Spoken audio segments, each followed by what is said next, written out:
पिछले लेक्चर में हमने जहांगीर के बारे में चर्चा की थी। आज हम शाहजहां के बारे में जानेंगे। 1627 में जहांगीर की मृत्यु हो गई और जहांगीर की जब मृत्यु हो गई तो इसके बाद जो शाहजहां का ससुर था आसफ खां, इसने सारे शहजादों की हत्या कर दी और इसके बाद शाहजहां दक्षिण से 1628 में पहुंचा और 1628 में फरवरी 1628 में शाहजहां गद्दी पर बैठ गया। गद्दी पर ये बहुत लंबी चौड़ी उपाधि लेकर बैठा, जैसे अबुल मुजफ्फर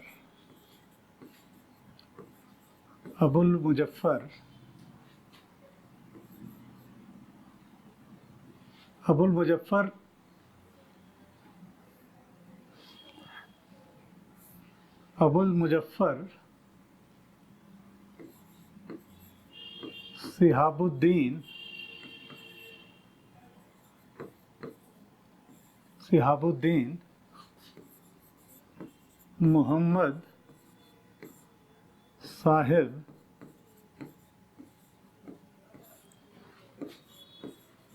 किरानसानी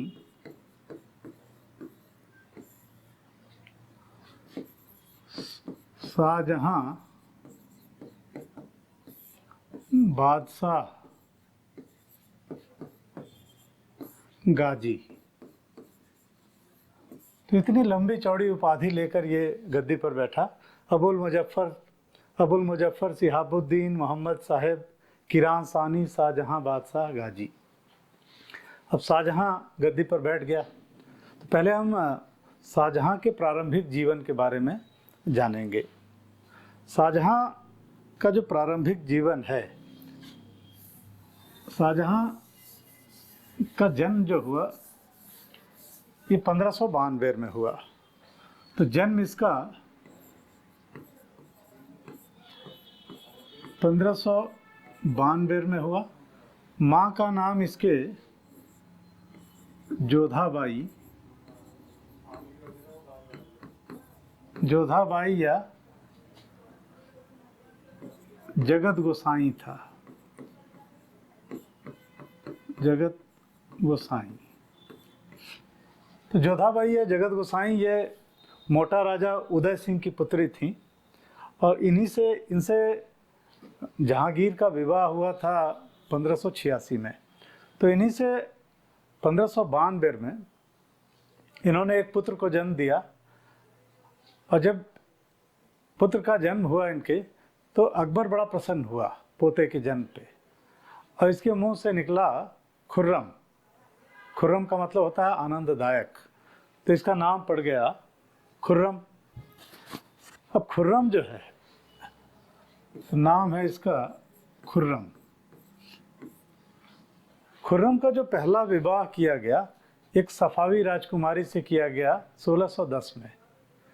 तो सफावी ईरान की राजकुमारी थी, इनसे पहला विवाह किया गया। इसके बाद 1612 में इसका विवाह कर दिया गया अर्जुमंद बानो बेगम से। अर्जुमंद बानो बेगम। तो अर्जुमंद बानो बेगम से विवाह हो गया इसका। अर्जुमंद बानो बेगम जो हैं ये आसफ खां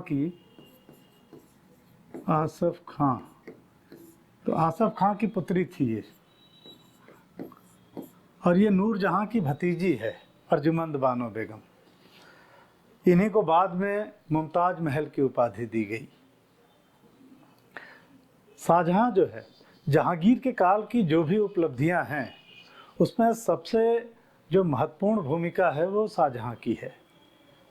खुर्रम ने 1615 में ये मेवाड़ से संधि करने में सफल रहा। इसी के बाद जहांगीर ने प्रसन्न होकर इसको शाह खुर्रम की उपाधि दी। 1617 में खुर्रम अहमदनगर का जो वजीर था मलिक अंबर, तो मलिक अंबर से संधि करने में सफल रहा। तो इसके बाद प्रसन्न होकर जहांगीर ने इसको शाहजहां की उपाधि दी।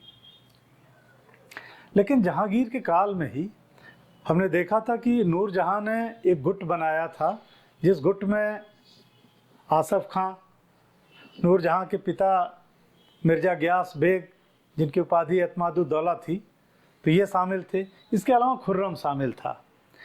लेकिन जो नूरजहां का गुट है वो 1622 के बाद इस गुट में तनाव आना शुरू हो गया, क्योंकि 1620 में ही नूरजहां ने एक फरमान जारी करके दक्षिण जाने का आदेश दिया था शाहजहां को। तो शाहजहां इससे बड़ा नाराज़ था और शाहजहां को ये लगता था कि उसको राजधानी से दूर रखने का प्रयास किया जा रहा है। शाहजहां गया दक्षिण, लेकिन इसी समय शाहजहां अपने साथ खुसरो को भी लेके गया, जो जहांगीर का सबसे बड़ा लड़का था, और खुसरो की वहीं हत्या कर दी गई 1622 में। शाहजहां ने 1623 में जहांगीर के खिलाफ विद्रोह कर दिया। हालांकि बाद में इस विद्रोह को दबा दिया गया, लेकिन ये बहुत ज़्यादा चिढ़ने लगा नूरजहां से। 1627 में जब जहांगीर की मृत्यु हुई तो शाहजहां उस समय दक्षिण में था और लाहौर में थी नूरजहां। तो नूरजहां ने अपने दामाद शहरयार को शासक घोषित कर दिया, बादशाह घोषित कर दिया। लेकिन जो शाहजहां का ससुर था आसफ खां, तो आसफ खां उस समय दिल्ली में ही था और आसफ खां ने सारे शहजादों की हत्या कर दी। इसके अलावा आसफ खां ने शहरयार को भी पराजित किया और उसकी आंखें निकाल ली गई।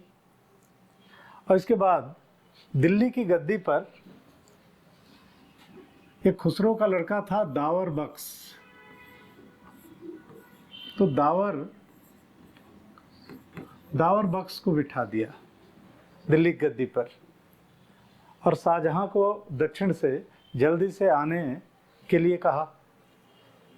शाहजहां जब पहुंच गया राजधानी, तब दावर बख्श की भी हत्या कर दी गई और दावर बख्श की हत्या कर दी गई और फरवरी 1628 को शाहजहां गद्दी पर बैठा। गद्दी पर बैठने के बाद शाहजहां ने हालांकि नूरजहां से उदारतापूर्वक व्यवहार किया और नूरजहां को 2 लाख पेंशन दे दी गई और इसके बाद ये लाहौर में ही रही। तो इस तरीके 1628 में शाहजहां गद्दी पर बैठ गया।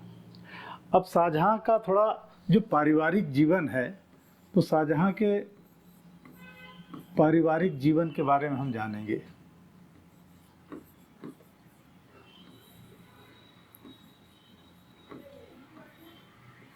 पारिवारिक जीवन, शाहजहां का विवाह हुआ 1612 में आसफ खां की पुत्री अर्जुमंद बानो बेगम से। इन्हीं को मुमताज महल की उपाधि दी थी इसने।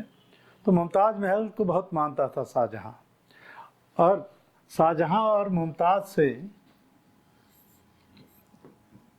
14 बच्चे हुए। अब इन 14 बच्चों में से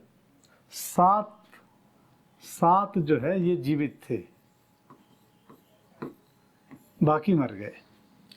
अब ये जो 7 जीवित बच्चे हैं, इनमें 4 पुत्र थे और 3 पुत्रियां थी। तो जो 4 पुत्र हैं, 4 पुत्र थे, जैसे दारा सिको, सुजा, औरंगजेब और मुराद। तो ये 4 पुत्र थे इसके, शाहजहां के। इसके अलावा 3 पुत्रियां भी थी।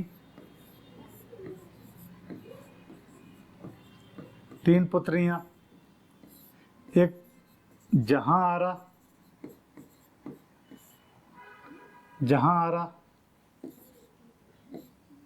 रोशन आरा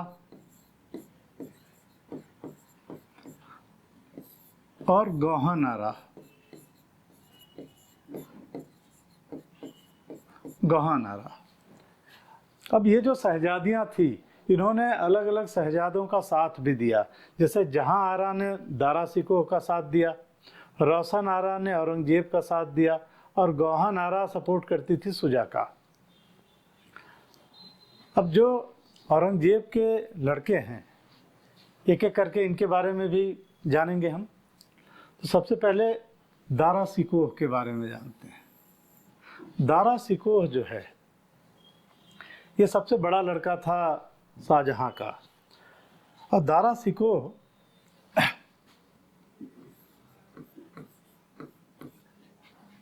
ये बड़ा उदार प्रकृति का व्यक्ति था। कहा जाता है कि शाहजहां थोड़ा कट्टर था, लेकिन दारा के प्रभाव में ही आके ये उदार हो गया। दारा शिकोह ये उदार प्रकृति का व्यक्ति था, और इसी के प्रभाव में शाहजहां भी उदार हो गया। ऐसा कहा जाता है कि शाहजहां पहले थोड़ा कट्टर था। शाहजहां सूफियों की एक कादिरिया संप्रदाय था, कादिरिया, तो कादिरिया संप्रदाय को मानता था दारा शिकोह। तो उदार व्यक्ति है।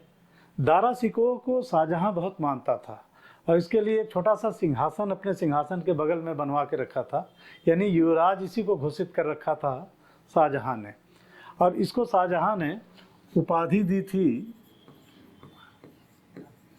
उपाधि थी इसकी शाह बुलंद इकबाल की, शाह बुलंद इकबाल। तो शाह बुलंद इकबाल इसकी उपाधि थी। दारा शिकोह जो है, ये हिंदू मुस्लिम एकता की बात करता था। ये भी अकबर की तरह सुलह कुल की बात करता था। तो इसमें लोग अकबर की छवि देखते थे, इसीलिए इसको लघु अकबर भी कहा जाता है, लघु अकबर। दारा शिकोह जो है, ये साहित्यिक अभिरुचि का व्यक्ति है। तो इसकी कई रचनाएं भी हैं। जैसे इसने कई पुस्तकें लिखी। जैसे इसने 52 उपनिषदों का अनुवाद करवाया। तो 52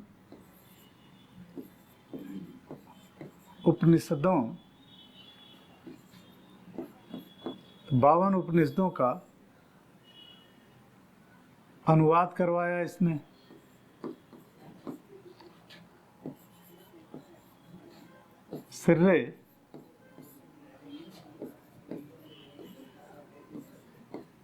सिर्रे अकबर नाम से।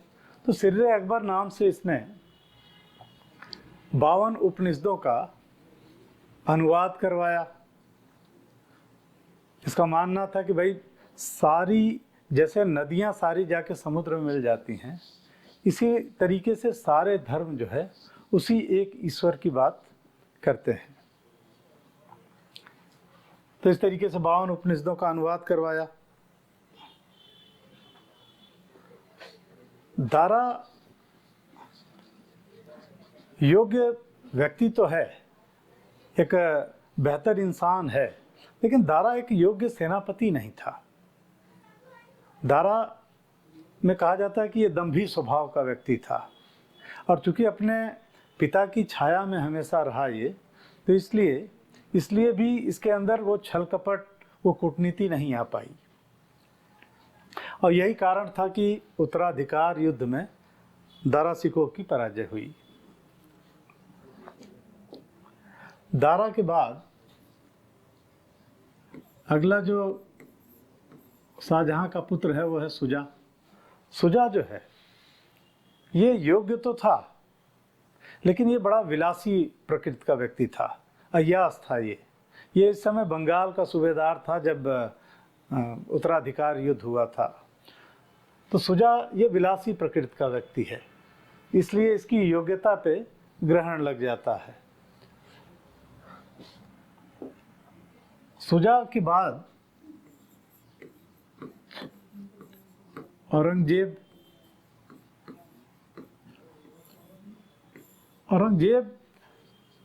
ये बहुत योग्य व्यक्ति है। औरंगजेब ये शुरू से ही कहा जाता है कि बड़ा ही संकालु व्यक्ति था। एक बार कहानी मिलती है कि दारा ने एक भूमिगत घर बनवाया था और तब मुश्किल से 12-13 साल का था औरंगजेब। तो बादशाह शाहजहां को दारा ने ये कहा कि आप चल के देख लीजिए। शाहजहां गया अंदर, औरंगजेब भी गया साथ में, लेकिन ये बाहर दरवाजे के पास ही रुक गया। जब शाहजहां वापस आया तो बड़ा नाराज हुआ जब देखा कि बाहर तलवार लेके खड़ा है। तो इसने पूछा औरंगजेब से कि भाई अंदर क्यों नहीं आए। तो औरंगजेब ने कहा कि दारा का क्या भरोसा, अगर अंदर आपकी हत्या कर देता तो मैं दारा को मार के राजा बन जाता। तो ये संकालु प्रवृत्ति का व्यक्ति शुरू से ही है, बचपन से ही है, लेकिन बहुत बहादुर व्यक्ति है ये। इसकी उपाधि जो है, इसकी उपाधि भी बहादुर है। ये शाहजहां ने दी थी इसको उपाधि। कहानी ये मिलती है कि एक बार हाथियों का प्रदर्शन चल रहा था और शाही परिवार बैठ के देख रहा था। उसी समय 2 हाथी आपस में लड़ गए, सुधाकर और सुंदर। तो जो सुधाकर था वो शाही खेमे की तरफ दौड़ के आया। अब सारे लोग उठ के भाग गए, लेकिन औरंगजेब जो है वो ये नहीं भागा और इसने भाला उठाया और हाथी पर वार कर दिया। हाथी मुड़ के भाग गया। तो इसी से प्रसन्न होकर इसको बहादुर की उपाधि दी थी शाहजहां ने। औरंगजेब शुरू से ही कट्टर रहा। कट्टर इसलिए हो गया औरंगजेब क्योंकि हमेशा ये राजधानी से दूर रहा। इसको दक्षिण भारत भेज रखा था शाहजहां ने, और दक्षिण में जो इसके गुरु रहे वो सारे कट्टर थे। औरंगजेब जो है ये नक्शबंदिया संप्रदाय को मानता था। अब नक्शबंदिया जो सूफियों का संप्रदाय है, इसमें संगीत वर्जित है और ये सबसे कट्टर संप्रदाय माना जाता है। तो इसीलिए औरंगजेब पे भी इस कट्टरता का प्रभाव पड़ा, क्योंकि ये माना जाता है कि भाई जैसे गुरु होते हैं तो गुरु का ही प्रभाव चेले पे पड़ता है। तो औरंगजेब कट्टर हो गया। लेकिन औरंगजेब बहुत योग्य सेनापति है। तो योग्य सेनापति है ये। और दूसरा कि ये बड़ा सादे स्वभाव में रहता भी था, बहुत सरल स्वभाव में, राजाओं की तरह तड़क भड़क के साथ नहीं रहता था। तो ये भी कारण था कि मुसलमानों का इसको सपोर्ट मिला। और योग्य सेनापति है क्योंकि इसने दक्षिण में भी बहुत से युद्ध लड़े थे। इसके अलावा उत्तर पश्चिम सीमा प्रांत में भी इसने युद्ध लड़े थे बहुत सारे। तो इसको युद्धों का बहुत ज़्यादा अनुभव था। तो ये कारण था कि औरंगजेब जो उत्तराधिकार का युद्ध हुआ उसमें औरंगजेब सफल रहा।